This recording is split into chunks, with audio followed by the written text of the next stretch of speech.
Hello students, welcome to our channel Edu Navigator, your ultimate learning hub. Today we will be continuing chapter 4, that is force and pressure for DAV public school students class 8 science. तो we will be continuing this second lecture series और इस lecture में हम पढ़ेंगे 4.3 that is factors associated with magnitude of force needed. 4.4 force has both magnitude and direction. 4.5 balance and unbalance force. इस lecture को आप लोग ध्यान से सुनिएगा, जिससे कि अगर चैप्टर के इन बिटवीन क्वेश्चंस आए या कोई ट्रिकी क्वेश्चंस आए तो उसको आप आसानी से एग्जाम में सॉल्व कर पाए। और बेल आइकन को क्लिक कर दीजिएगा, जिससे कि जो नेक्स्ट वीडियो पार्ट 3 का आउट ऑफ दिस 4 सीरीज में अब जैसे ही अपलोड हो तो उसका आपको नोटिफिकेशन एकदम से मिल जाए। तो चलिए आगे कंटिन्यू करते हैं। तो 4.3 है factors associated with magnitude of force needed, यानी क्या क्या फैक्टर्स एसोसिएटेड है, मतलब रिलेटेड है किसके साथ, मैग्नीट्यूड ऑफ फोर्स के साथ, उसके साथ क्या क्या फैक्टर्स रिलेटेड है। ठीक है, इसको हम पढ़ेंगे 4.3 में। तो we know that harder we kick a football, हमें पता है कि अगर हम फुटबॉल को जितनी जोर से किक करेंगे फास्टर इट मूव्स, यानी उतनी तेज फुटबॉल जाएगी, है ना। It means that greater is the applied force, greater is the change in speed of the object, यानी जितना ज़्यादा greater is the applied force, जितना जोर से हम फोर्स अप्लाई करेंगे उतनी ज़्यादा तेजी से या उतनी ज़्यादा change in speed of the object होगा, यानी स्पीड ऑब्जेक्ट की स्पीड जो उतनी ज़्यादा तेजी से चेंज होगी। Okay, now consider a light mass, जैसे कार का जो मास है यानी वेट, मास और वेट में थोड़ा डिफरेंस होता है लेकिन मास ही मान लीजिए आप, है ना। जो कार का मास है वो जो है कम होता है, लाइटर होता है as compare to heavier truck, जो लोडेड ट्रक है उसके मास से, है ना। पार्क ऑन हॉरिजॉन्टल रोड, दोनों को दोनों हमने पार्क कर रखा है हॉरिजॉन्टल रोड में। We all know from our experience that, हम अपने एक्सपीरियंस से हम सब ये जानते हैं कि a much greater push force is needed to move the truck than the car. इसका मतलब बहुत ही ज़्यादा पुश फोर्स जो है जरूरी होगा अगर हमको लोडेड ट्रक को मूव करना है as compare to that of a car. Now suppose we apply the same force for the same time to both the car and the truck. अब हम ये सपोज करते हैं, ये सोचते हैं कि हमने सेम फोर्स लगा दिया ट्रक और कार पे सेम टाइम के लिए, तो क्या होगा, car picks up a greater speed than the truck in the same time. तो स्पीड ऑफ कार जो है वो जो है ज़्यादा होगी as compare to that of the truck. ठीक है, तो इस पूरे पैराग्राफ से हम क्या रियलाइज करते हैं, we thus realise that mass of the object and the value of change in its speed, यानी मास ऑफ द ऑब्जेक्ट है और द वैल्यू है चेंज इन स्पीड का इन ए गिवन टाइम, और बहुत इंपॉर्टेंट पैरामीटर्स, ये दोनों important parameters है क्या डिटरमाइन करने के लिए, to determine the magnitude of the force in it, मतलब जितना ज़्यादा फोर्स लगाएंगे उतना ज़्यादा जो है उसकी स्पीड जल्दी जो है स्पीड चेंज होगी, और जो है लोअर मास का ऑब्जेक्ट है उस पर इफेक्ट ज़्यादा पड़ेगा as compare to the heavier mass of the object. Okay, तो ये दोनों जो है इंपॉर्टेंट फैक्टर्स है मैग्नीट्यूड ऑफ फोर्स के हिसाब से। ठीक है, चलिए नेक्स्ट स्लाइड में चलते हैं। डू यू नो, क्या आपको पता है, spring balance is a simple device that can be used for measuring the force acting on an object, यानी स्प्रिंग बैलेंस जो है एक सिंपल डिवाइस है जो कि यूज होता है किसके लिए, फोर्स को मेजर करने के लिए जो एक्ट हो रहा है किसी भी ऑब्जेक्ट पे। देखो राइट हैंड साइड में स्प्रिंग बैलेंस दिखा रखा है, यहाँ पे ऊपर रिंग है ना, ये पॉइंटर है और ये ग्रेजुएटेड स्केल है और ये हुक है। तो ये स्प्रिंग बैलेंस, हुक में जो है हम कोई भी मास जो है, कोई भी मटेरियल जो है जिसका हमको मास या वेट नापना है ना, फोर्स नापना है या वेट नापना है, उसको हम लटका देते हैं और इससे जो है इसको हम ऊपर रूफ में होल्ड कर देते हैं, और फिर इसके बाद जैसे ही जो है इसमें मास लटकाएंगे तो ये चीज़ नीचे होके आ जाएगी, इसमें स्प्रिंग होता है, और ये पॉइंटर जो है धीरे धीरे जितना हमारा मास या वेट लटका हुआ है उस हिसाब से पॉइंटर जो है आपके स्प्रिंग बैलेंस में जो पॉइंट कर देगा कि इतना आपका जो है मटेरियल का मास या वेट है। ठीक है, इसका वर्किंग प्रिंसिपल ये है। ठीक है, यहाँ पे आपने ऊपर उसको लटका दिया दीवार पे या कहीं पे भी पकड़ने के लिए, नीचे हमने हुक से जिसको हमको मास या वेट मेजर करना है उसको लटकाने के लिए, और ये पॉइंटर है जो कि ग्रेजुएटेड स्केल में जो भी वहाँ रीडिंग आती है वेट और मास की वो रिकॉर्ड कर लेता है। तो it consist of A coiled spring, इसमें कॉइल्ड स्प्रिंग होता है विच गेट स्ट्रेच, जो कि स्ट्रेच हो जाता है when force is applied to it. जब हम कोई मास में नीचे लटकाते हैं, जब फोर्स अप्लाई करते हैं तो वो स्ट्रेच हो जाता है, coiled spring. Stretching of the spring is measured by A pointer moving on A graduate scale. जो स्प्रिंग की स्ट्रेचिंग है उसको हम मेजर करते हैं किससे? पॉइंटर से, जो कि ग्रेजुएटेड स्केल में, जो ग्रेजुएटेड स्केल है इसमें मूव करता है। The reading on the scale gives the magnitude of force, और ये जो रीडिंग है स्केल पे, ये फोर्स का मैग्नीट्यूड बताता है कि कितना हमने फोर्स इसमें अप्लाई किया है। ठीक है, the SI unit of force is 1 newton. दो स्टैंडर्ड इंटरनेशनल, एसआई का फुल फॉर्म क्या है? Standard international. SI unit force की क्या है? That is newton, 1 newton. Force is said to be 1 newton. Force को हम 1 न्यूटन कह सकते हैं अगर वो प्रोड्यूस करता है, if it produces an acceleration, जब वो प्रोड्यूस करता है acceleration of 1 metre per second square in a body of mass 1 kg। अगर एक बॉडी है जिसका मास 1 kg है, उसमें अगर एक्सेलरेशन जो है फोर्स प्रोड्यूस करता है that is 1 metre per second square, तो हमने जो फोर्स उस पर लगाया that will be equal to 1 newton, and this is the SI unit of force. Okay, तो क्लियर है? तो चलिए नेक्स्ट स्लाइड में चलते हैं हम। तो टॉपिक 4.4 है force has both magnitude and direction. यानी फोर्स के पास मैग्नीट्यूड भी होता है, मतलब उसकी वैल्यू, और डायरेक्शन भी होता है, मतलब किस डायरेक्शन में अप्लाई कर रहा है। ठीक है, it is now easy to understand that, अब ये ईजी हो गया हमें समझने के लिए, that we need to know both the magnitude of force and the direction in which it acts. यानी कि हमें यह जानना जरूरी है दोनों चीज़ें, मैग्नीट्यूड ऑफ फोर्स मतलब कितना फोर्स हम लगा रहे हैं, उसकी value, and the direction in which it acts, और कौन से डायरेक्शन में एक्ट कर रहा है। भाई अगर वो सेम डायरेक्शन में एक्ट करेगा बॉडी के जिसमें मूव कर रही है, तो उसको वो एक्सेलरेट करेगा, मतलब उसकी स्पीड तेज कर देगा। और अगर वो अपोजिट डायरेक्शन में एक्ट कर रहा है, जिस डायरेक्शन में बॉडी मूव कर रही है उसके अपोजिट डायरेक्शन में अगर फोर्स एक्ट कर रहा है ना, तो वो उसकी स्पीड क्या कर देगा? स्लो कर देगा। ठीक है, तो हमको फोर्स के लिए दोनों चीज चाहिए कि वो कितनी मैग्नीट्यूड है, मतलब कितना उसमें दम लगाया है, वैल्यू, और उसकी डायरेक्शन, कौन सी डायरेक्शन में लग रहा है। तो कंप्लीटली स्पेसिफाइड, उसको पूरी तरह से स्पेसिफाई, किसको? फोर्स को पूरी तरह से बताने के लिए कि फोर्स टोटल क्वांटिटी में उसको मैग्नीट्यूड, डायरेक्शन दोनों उसके हमको देखना पड़ेगा। When we change either the direction और द मैग्नीट्यूड और बोथ, अगर हम चेंज करेंगे या तो डायरेक्शन या तो मैग्नीट्यूड या दोनों, magnitude and direction, that is the applied force of the applied force its effect changes. तो अगर हम अप्लाइड फोर्स की मैग्नीट्यूड या डायरेक्शन या दोनों मैग्नीट्यूड या डायरेक्शन चेंज करेंगे तो इसके जो इफेक्ट्स है, फोर्स के जो इफेक्ट्स है वो भी चेंज हो जाएंगे। ठीक है, तो इसका मतलब फोर्स को दोनों चीज स्पेसिफाई करते हैं, मैग्नीट्यूड भी और डायरेक्शन भी। ठीक है, अब डू यू नो, क्या आप जानते हैं the force need not always act in the direction of motion. यानी फोर्स हर समय जो है डायरेक्शन ऑफ मोशन में हर समय जरूरी नहीं कि वो एक्ट करे, डिपेंडिंग अपॉन द सिचुएशन के हिसाब से फोर्स में act at an angle to the direction of motion. भाई फोर्स जो है किसी एंगल पे भी एक्ट कर सकता है और डायरेक्शन ऑफ मोशन के अपोजिट भी एक्ट कर सकता है। जैसे कि हम पहले पढ़ चुके हैं, अगर वो डायरेक्शन ऑफ मोशन के बिल्कुल अपोजिट एक्ट करता है तो स्पीड को स्लो कर देना, और अगर किसी एंगल पे एक्ट करता है तो वो स्पीड को स्लो भी कर सकता है और उसका डायरेक्शन, जो मोशन का डायरेक्शन, वो चेंज भी कर सकता है ना, ये हम पहले पढ़ चुके हैं। A force acting perpendicular to the direction of motion, अगर फोर्स जो है डायरेक्शन ऑफ मोशन के परपेंडिकुलर एक्ट कर रहा है तो वो कोई भी स्पीड में चेंज नहीं करता। It does not cause any change in speed, मानी स्पीड चेंज नहीं होती ऑब्जेक्ट की, but can still cause the change in direction. लेकिन वो जो मोशन की डायरेक्शन है उसको वो चेंज कर सकता है। ठीक है, तो चलिए moving to the next slide. Balance and unbalanced forces, this is topic number 4.5। ये क्या होते हैं?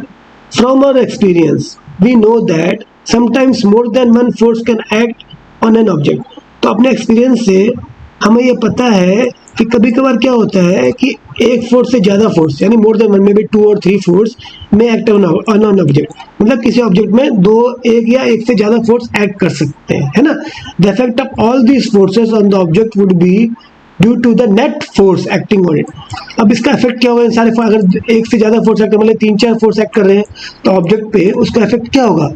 वो होगा, it would be due to the net force acting.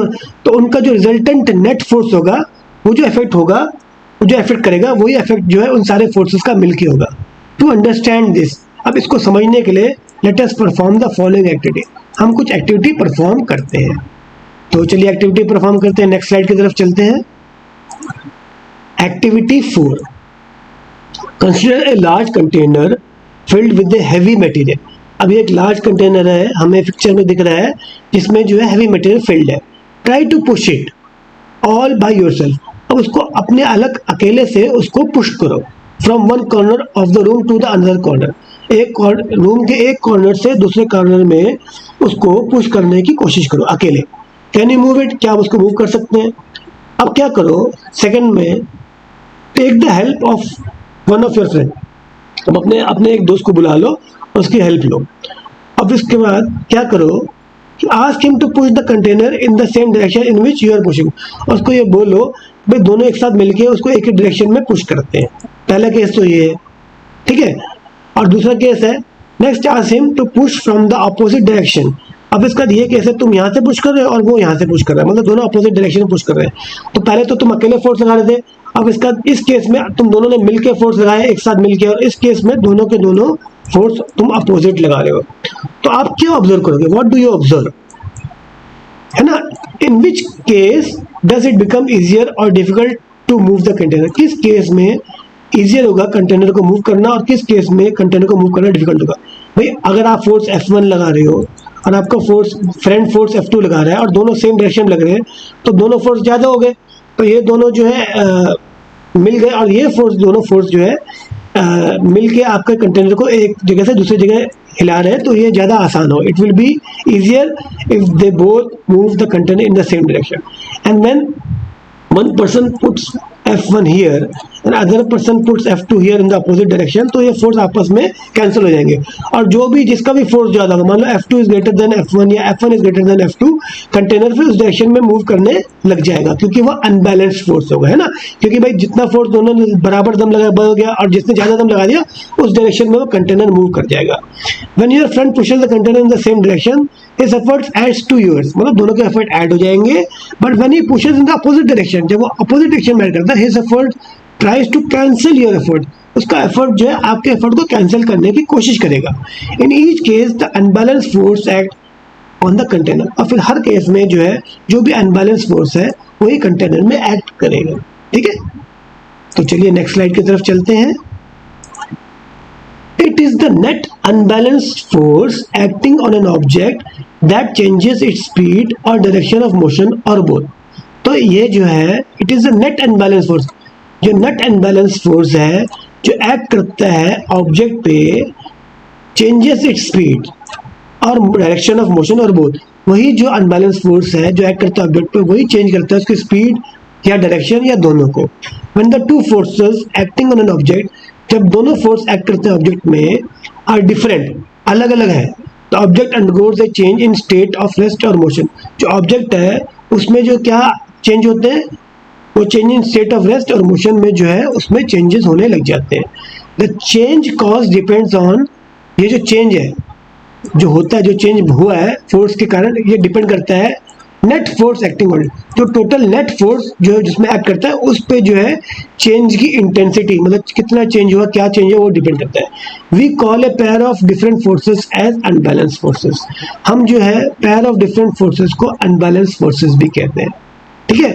अब क्या है, unbalance force acting in the same direction combined by addition. जो भी अनबैलेंस फोर्स है जो कि सेम डायरेक्शन में एक्ट करते हैं, वो कंबाइन होते हैं एडिशन के तौर पे।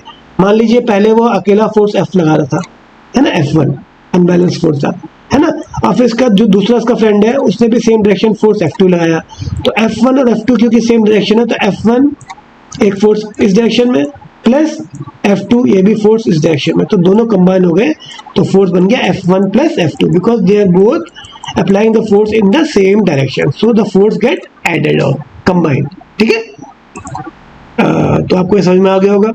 तो these are the net unbalance force, ये पूरा अनबैलेंस फोर्स है ना, तभी तो बॉडी यहाँ पे मूव करेगी। It causes the change in state of rest और मोशन, ओके।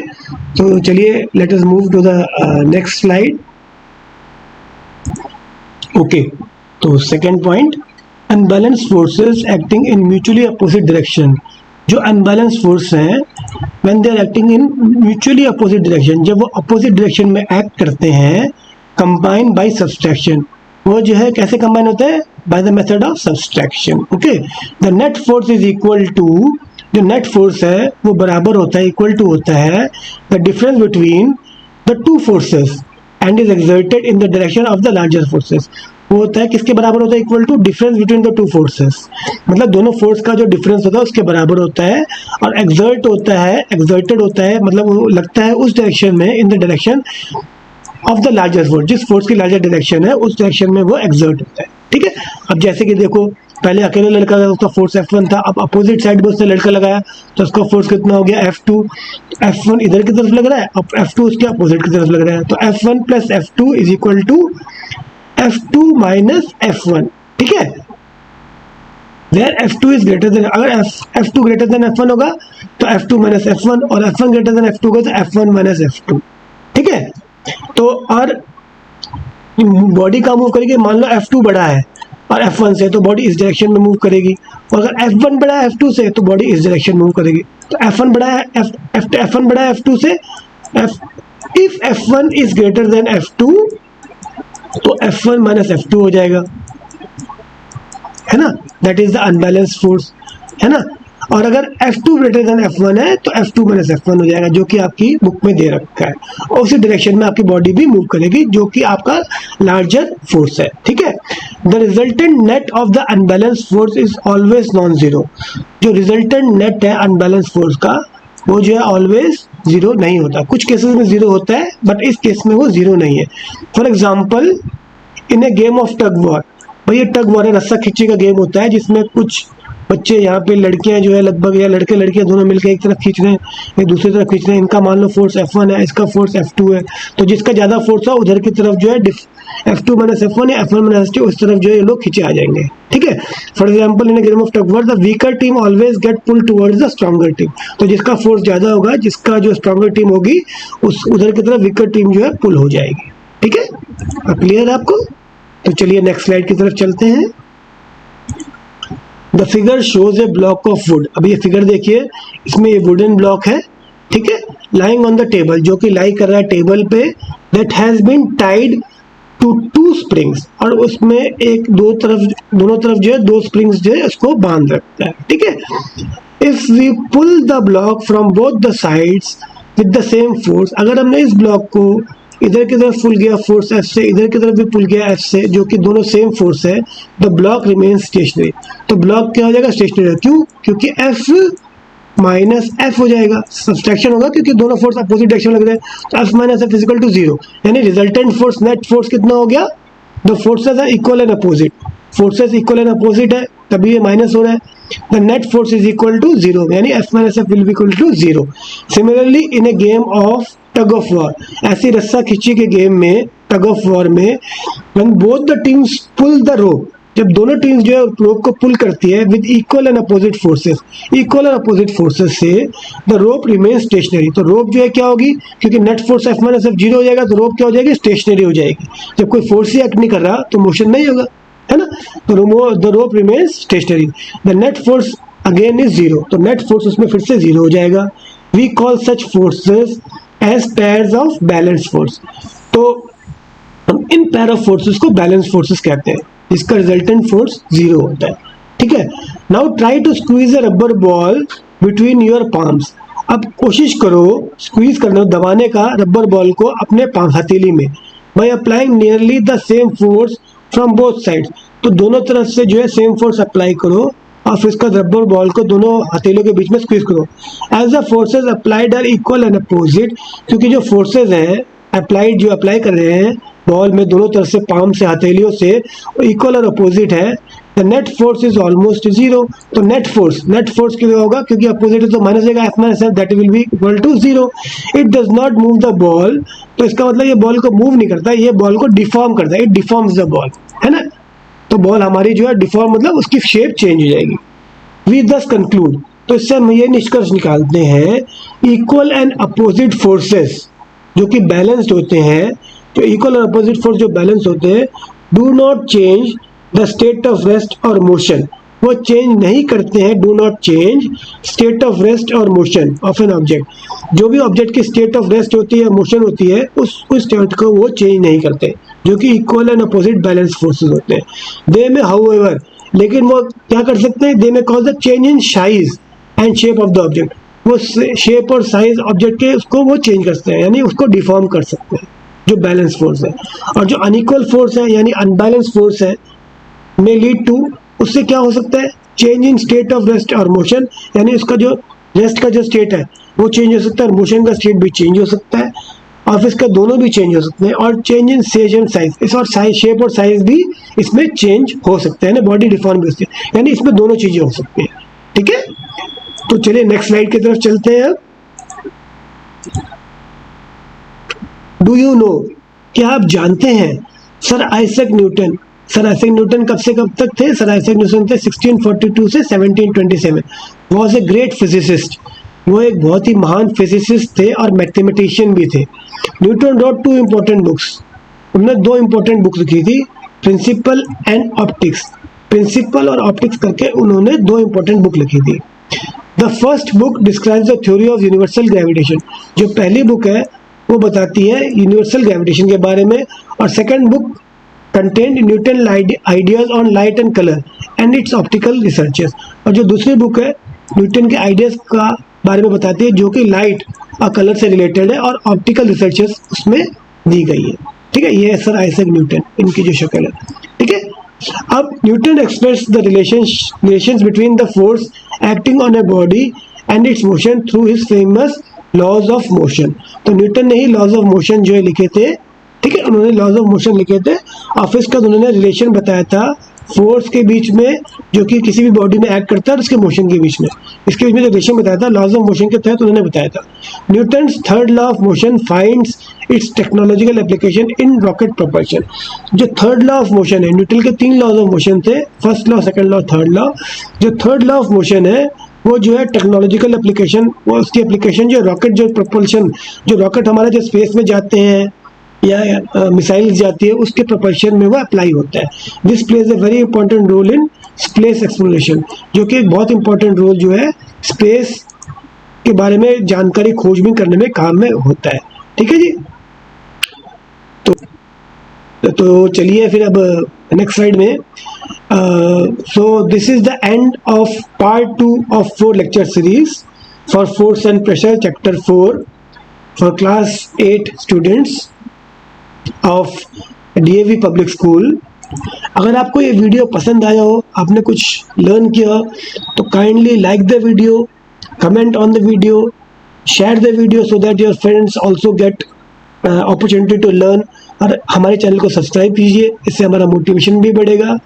और kindly press the bell icon, जिससे कि अगर आपका अगला part 3 of this 4 lecture series upload हो तो आपको तुरंत पता चल जाए। Thanks for watching, this is navigator signing off, bye, take care, thank you.